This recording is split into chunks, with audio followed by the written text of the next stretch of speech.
I'm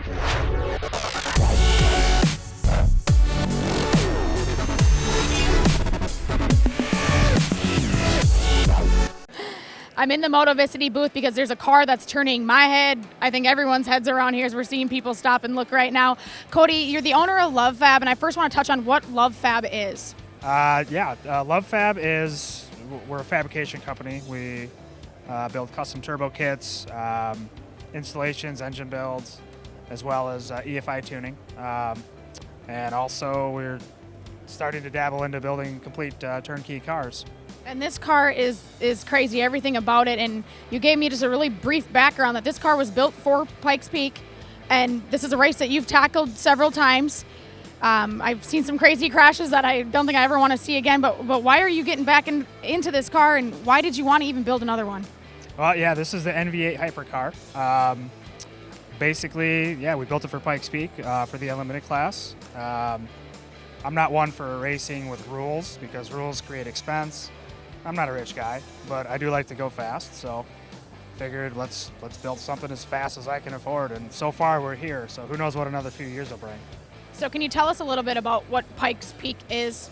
Well, Pikes Peak takes place in Colorado Springs, Colorado. The race is unique because of the elevation and the severity of the road itself. It's all paved. But the start line is at 9,400 feet and it finishes at 14,110 feet. Even just being a human being up there is difficult. It's hard to breathe. So to build a car to not only run and survive, but to be fast up there, it's an extremely unique challenge in motorsport. With 156 turns, it's you have to memorize every turn to be quick. So you have to have a really good driver to do that. And what's also really cool about Pikes Peak and what's unique is that cars like this, which are pretty much an unlimited open car, I mean, it's in its own category.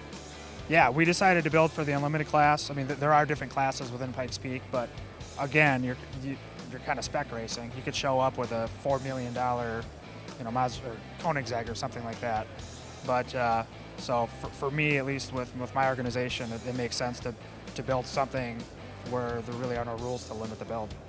Well, let's break this down from the wheels on up. Let's talk about the specs of this car. The car weighs 2,000 pounds. Right now it makes 930 horsepower. It makes 5,200 pounds of downforce in its current configuration. It will make more. Same thing with the horsepower. We could make up over 1,500 horsepower pretty quickly here. Do you have some goals set with this car, some boundaries that you're really trying to push? First, for me as a builder, I want to see 1 horsepower per pound. I think that's the goal as far as the car.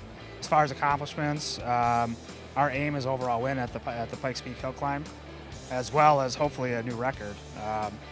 With the team, the Vibrant guys, the team that we have assembled around us, I think it's a good possibility, especially with the driver that we have lined up.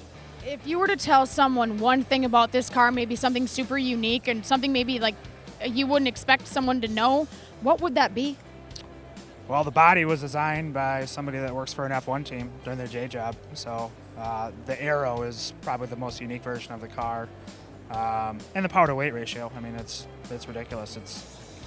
Right now it's 1 horsepower per kilogram. So now we are at PRI, we're in the Motovicity booth, and what's the deal with that part in this car? Motovicity distribution, I'm one of their great customers actually. I order from them every day. But a few years ago, they reached out to me and were like, hey, we like what you're doing with your Pikes Peak racing and we want to be involved. What do you need? So they stepped up to really help support our efforts. This year, they decided to have us in their booth. And so here we are. We're here to show off the car. So if people want to follow your journey, Cody, with Pikes Peak, where do they go? Instagram and Facebook are the best places. Enviate Hypercar to follow the car. And then we also have LoveFab on Facebook and Instagram. All right, so there's a lot of things to check out. You're not going to want to miss this.